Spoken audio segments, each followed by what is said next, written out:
everyone and welcome to my new video. This is Giga Wing or Giga Wing depending on how you want to pronounce it on the Sega Dreamcast. This is a vertically scrolling shoot 'em up, very much in the sort of what tends to be defined as the bullet hell type genre.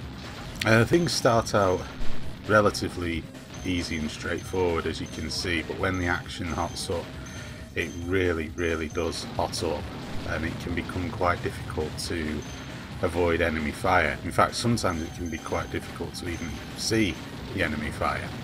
But despite that, I do actually quite like this game, even though it is, as far as I'm concerned anyway, it gets insanely difficult. There's loads of variety in the bad guys that you get to shoot down. There's a lot of really interesting scenery and landscapes. There's mini bosses, there's big massive bosses.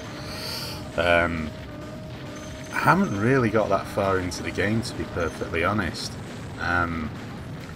Basically because I don't really have a clue what I'm doing half the time, and the rest of the time I'm just not good enough. It is really old school, really tough. It doesn't spoon feed you anything, you know.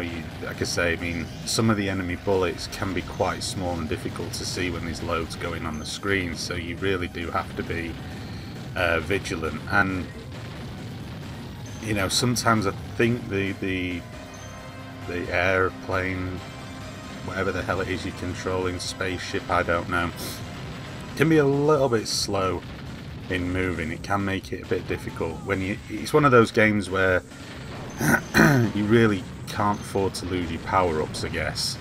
But you do have sort of smart bombs and stuff like that to help you. So yeah, I mean, it is pretty good. I always find it difficult to talk too much about these type of games because they're pretty self-explanatory from what you can see. You know, there's not an insane amount of depth to them, and I like that. I like the more straightforward games where you just pick up and play and off you go. You know, there's a sort of story of some sort, I guess, but you know, I haven't got a clue what it's about. You know, I just tend to hammer the start button and get going. I know you can choose from 3 different aircraft, and I think from what I've played, you start in different places within the game, depending on which aircraft you start out with. This is pretty cool here. It looks like it dropped a nuclear bomb or something on a city that's just sort of put a massive great big hole there. Yeah, you teach them a lesson, or find somebody who can play the game better than I can to teach them a lesson, because as you saw there, I'm pretty damn dreadful at this. So yeah, as I say, if you like the old school style shoot 'em ups, this is a pretty good example of them.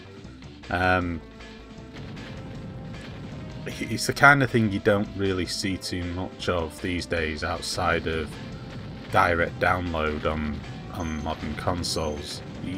You're not really ever going to see, it's very rare you're going to see a boxed retail version of games like this, simply because, I mean, there's no one in the right mind, I don't think, could probably pay for them anymore, which is really sad. But you know, I think it's well worth it. I say this is a boxed retail version I'm playing on the Dreamcast. It didn't actually cost that much. I got it off eBay. It didn't cost that much, if I remember rightly. I think I got it for £3 or £4 or something like that, which I was quite pleased about.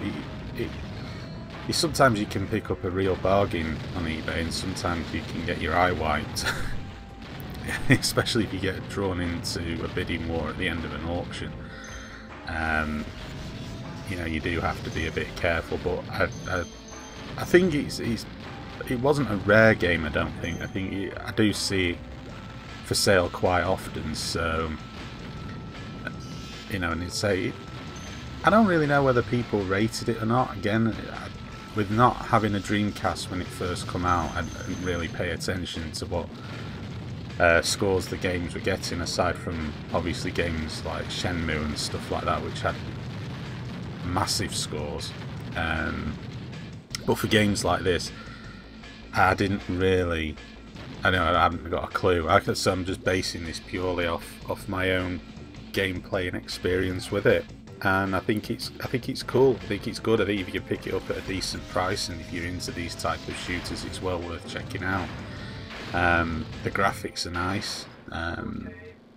You know, they're nothing amazing, but they do the job really well. And like I say, there's plenty of variety in the actual graphics themselves. I think this is one of the boss battles. I don't know if it's an end of level boss or a mid-level boss. I'd like to say it was an end of level boss, but you can never tell with these type of games because they tend to go completely bonkers with their boss designs. But I mean, just look at just how many bullets are flying on the screen at the same time. If you weren't using your power-ups and smart bombs, you'd be in a world of trouble. But yeah, it's one of these bosses that seems to be like a transformer. When you think you've destroyed it, it then turns into something else, and off you go again, and you know, more ridiculous things to blow up and what have you. But yeah, that's pretty much all I've got to say about it. It's rock hard. Well, I think it's rock hard anyway. Even on the easier difficulty settings, as I say, it's a bullet hell game, and yeah, that's pretty much it. So thank you very much for watching this video, and stay tuned to my channel for more videos to come in the near future. Thank you for watching.